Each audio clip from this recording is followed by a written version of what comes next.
प्रिय मित्रांनो, आज शनिवार आणि आजच्या दिवशी आपण 21 सप्टेंबर म्हणून पवित्र दिवस मानतो. कारण हा संत मतई ह्याचा सण आहे. आणि आजच्या दिवशी संत मतईवरती आपण विचार करत असताना आपल्याला दिसून येईल की प्रभू येशू ख्रिस्त हा त्याच्या जीवनात कसा आला, त्याचं कसं परिवर्तन झालं आणि एका पापातून एक संत कसा निर्माण झाला आणि त्याने सुवार्ता लिहिली. ती सुवार्ता आजपर्यंत आपण वाचत आहोत आणि स्वतः आणि इतरांनाही संदेश देत आहोत. माझ्या प्रिय मित्रांनो, हा माणूस तसा सुशिक्षित असावा, कारण त्या काळी त्याला लिहिता वाचता येत होतं आणि त्यामुळे तो रोमन सरकारमध्ये नोकरी करत होता आणि त्यामुळे त्याला जकातीच्या नाक्यावर ठेवण्यात आलेलं होतं. तो जकातीचा सगळा हिशोब ठेवी. जसा आपण म्हणतो की पांढऱ्याबरोबर काळंही जळते, तेव्हा पांढऱ्याबरोबर त्याचे काळे धंदेही चालू असते आणि त्यामुळे त्याला पुष्कळ पैसा मिळत होता. कारण जसा तो लोकांकडून कर वसूल करीत होता, तसं काही लोकांना दमदाटी देऊन त्याच्याकडून जादा पैसे कसे उकळायचे हे देखील तो पाहत होता. पण माझ्या प्रिय बंधू भगिनी, अशा प्रकारे तो कार्य करीत असतानाच प्रभू येशू ख्रिस्त त्या जकातीच्या नाक्यावरून जात असताना त्याला हाक मारतो आणि सांगतो, मतई माझ्या मागे ये. आणि आश्चर्याची गोष्ट की मतई त्यावेळेला तो जकातीचा नाका सोडतो, ती नोकरी टाकून देतो आणि येशूच्या मागे जातो. तो परत कधीच येत नाही.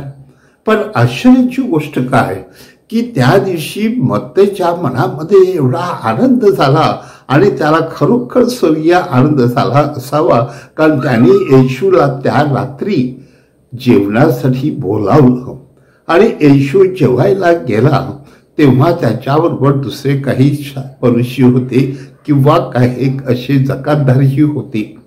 आणि तिथे येशूला त्याच्या शिष्याला प्रश्न विचारला गेला की तुमचे हे गुरु हे पापी आणि जकातदार ह्यांच्याबरोबर का जेवतात? कारण तो गुरु आहे, पवित्र आहे.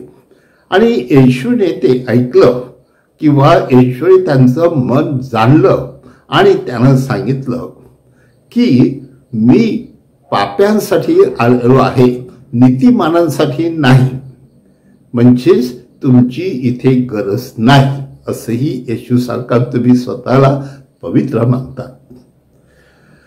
माझ्या प्रिय मित्रांनो, प्रभू येशू ख्रिस्त त्या ठिकाणी मतईला जणू काही सांगत आहे की मी तुला आज बरं केलेलं आहे, म्हणजे तू पूर्णपणे पवित्र झालेला आहेस.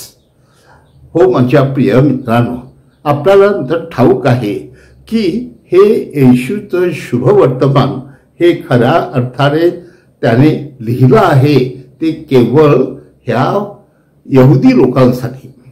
कारण त्या शुभ वर्तमानामध्ये आपल्याला बरेचसे जुन्या करारातील संदर्भ सापडतात आणि ते संदर्भ देऊन येशू तोच तारणारा आहे, तोच राजा आहे आणि यहुद्यांचा राजा आहे, हो हे त्याला तो स्पष्टपणे सांगून देतो. आणि त्यासाठी विशेषतः येशूचं जे पर्वतावरील प्रवचन आहे त्या प्रवचनावर तो भर देतो आणि त्याला दाखवतो आहे की येशूची नीतिमत्ता पाळण्यासाठी प्रत्येक यहुदी माणसाने कटाक्षतेने जीवनामध्ये त्याचं पालन केलं पाहिजे आणि त्याप्रमाणे वागलं पाहिजे.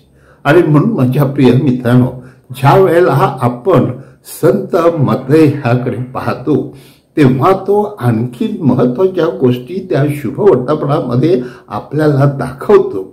विशेषतः त्याने कसे चमत्कार केले आणि प्रभू येशूने दाखल्याद्वारे कशी शिकवण दिली आणि त्या दाखल्याद्वारे नंतर देखील येशू काही शास्त्री पुरुषांचा कसा निषेध करतो, कारण त्यांच्यात बदल होत नाही.